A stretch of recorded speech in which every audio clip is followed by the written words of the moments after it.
Ang susunod na programa ay rated PG. Patnubay at gabay ng magulang ay kailangan sa mga batang manonood. Ang katotohanan ay magwawagi laban sa dilim. Katbira'y magpapatuloy sa Kauliflower TV. Sa Kauliflower TV.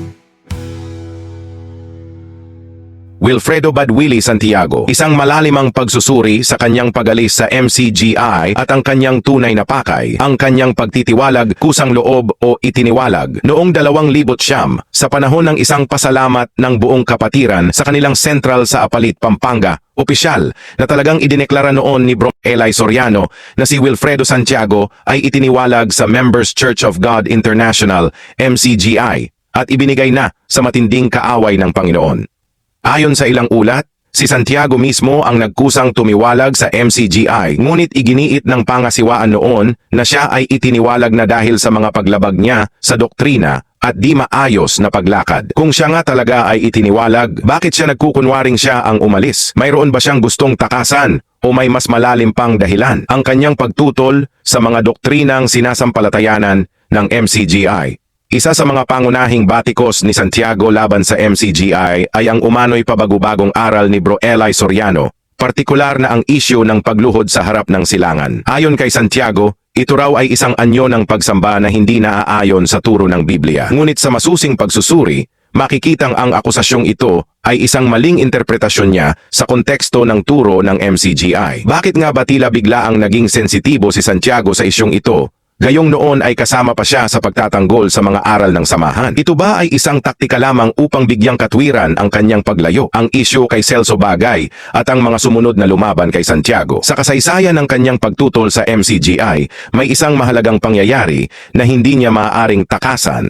Ang isyu niya kay Celso Bagay, isang dating miyembro rin ng MCGI, taga Malolos, Bulacan. Si Bagay, na dating kapanalig niya, ay naglabas ng expose laban sa kaniya sa pamamagitan ng isang blog site na nilalaman ng mga pambabatikos at anomalies ng kulto ni Santiago, celsobagay.wordpress.com. Lumabas din ang iba pang mga individual na bumatikos sa kanya na ang ilan ay nagsasabing siya ay isang scammer. Kung talagang malinis ang kanyang layunin, bakit maraming dating kapanalig niya ang naglakas loob na ibulgar ang baho niya? Ang isang tunay na tagapaglingkod ng Diyos ay hindi mahuhulog sa ganitong uri ng akusasyon kung walang basehan. Ang kanyang sariling iglesia, bakit siya nagtatag kung ang MCGI ay bulaang relihiyon? Isa pang malaking tanong sa kwento ni Santiago ay ang kanyang pagtatatag ng sariling simbahan matapos niyang akusahang bulaang relihiyon ang MCGI.